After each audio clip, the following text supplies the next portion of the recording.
I think that we are live now. I think. Yes, meeting is now streaming live on YouTube. I guess that means we're live. How is everybody today? I am Susan Patang from the Quiet Zone Coaching, and I would like to talk to you today about helping your teen through some really stressful times right now. I have noticed, and if any of you are watching who are my clients, hey, how you doing? I've noticed that there have been a large number of parents contacting me recently to get some assistance for their teen. Okay. And when I say teen, I'm saying like between 14 and 20.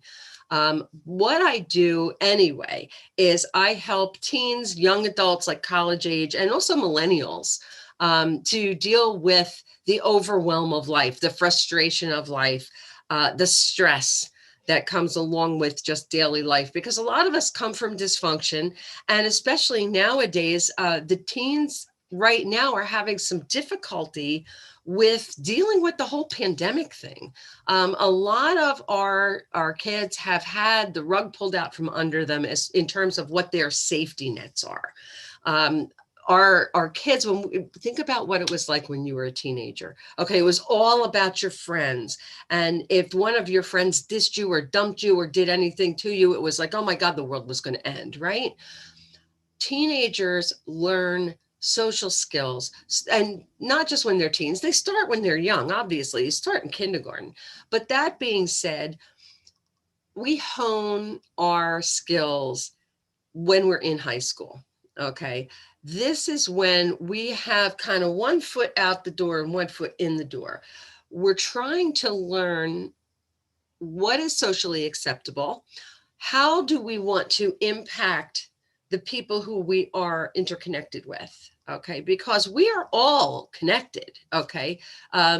Just in larger concentric circles. Okay, like that 7 degrees of separation thing. It's so true. We all have connections.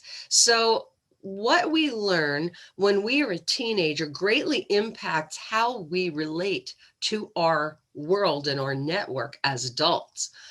When we're teenagers, our brains are not fully developed. Our brains don't fully develop until we're in our late 20s. The number that gets bandied about is generally 27, give or take. But that's a lot later than what had previously been accepted.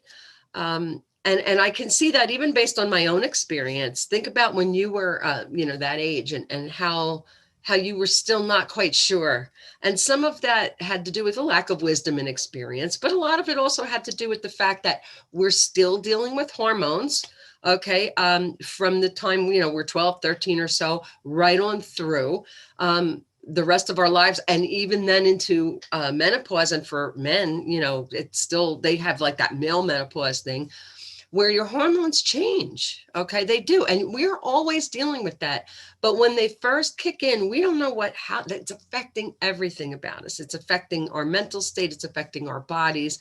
And now we're taking an individual whose brain is not fully developed, who does not have the knowledge and the wisdom and experience of the world and the social skills of society and has to deal with this new reality.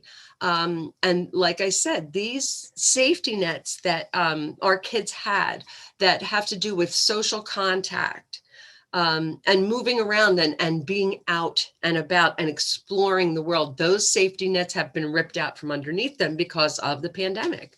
A lot of kids are also nervous about bringing home COVID to their parents, especially if their parents have comorbidities. So think about what I want you to do as parents is I want you to put yourself in your child's shoes. Think about what it was like for you as a kid, and then compound that times 100, because they've got cyberbullying. They have college tuition bills, a lot of them to carry forward, student loans that are very expensive. They also are under a lot of pressure to achieve so that they can get the scholarships and they can get into a good college, because that way they'll make more money when they get out and be able to pay off the loan, right? But another problem is that we ask our kids from a very young age that to decide what it is they want to do with the rest of their lives. We're asking an individual whose brain is not fully formed and who is dealing with raging hormones and a lack of experience with the world to decide what it is that they want to do for work, which is where they're going to be spending the majority of their time for the rest of their lives. It doesn't seem fair, does it? So what I do, and I think that you as parents, you guys can try this too. Reach out to your child and have them work on their value system. What is important to them as human beings? What do they think their purpose in life is? And what is their spiritual belief system? What does that look like? Now, those things are fluid, especially when you're talking about a 16-year-old. Okay, they're going to change. However, by learning how to develop and define your value system, what you think your purpose in life might be, and also your spiritual network, as your life circumstances change and those things may metamorphosize, being able to sit down and say, okay, so I'm going to reevaluate this now every couple of years. That's an important skill to know how to have, because that is what is going to dictate behaviors, attitudes, the way we interact with the rest of the world. And also when you see those common denominators, that because you're going to start seeing some commonalities, when you start doing that, you're going to see the same answers repeating themselves. And those are the hints about what career you might want to possibly move into that is not going to cause cognitive dissonance. And cognitive dissonance is just when your value system is at odds with your behavior. So for example, if your goal in life is to help other people and to be of service, and you go into take a job as a sales rep or an engineer or something, if you're not doing something that is geared towards helping other people, you're going to feel that cognitive dissonance. There's going to be stress because you're going to feel like I should be doing something else. Okay. Conversely, if you go into a career that is all about helping, like nursing or something like that, but you're really very creative and artistic and your world is full of beauty, and you want to surround yourself with beauty, well, there's a cognitive dissonance too. And it doesn't mean that you're a bad person for not wanting to help other people. It just means that your focus should be elsewhere. You can have help other people in another way, and to do it that honors what you consider to be important in life. That's important for us to teach our kids. So I hope that's something that you would be willing to do with your child. Another thing is I want you to recognize what some of the signs are that your kid may need some assistance, okay, and need to learn some life tools, because that's what I do. So I know what I'll tell you what they look like.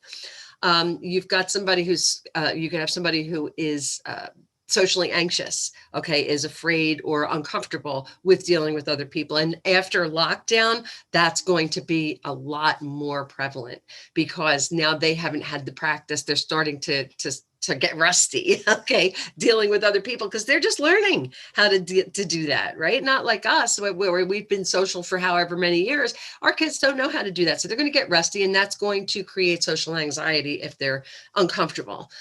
You're also going to have a lack of motivation because now they're not in a routine. They're not being forced to get up and leave the house and go here and go there and do this. They have to be a little more self-motivated.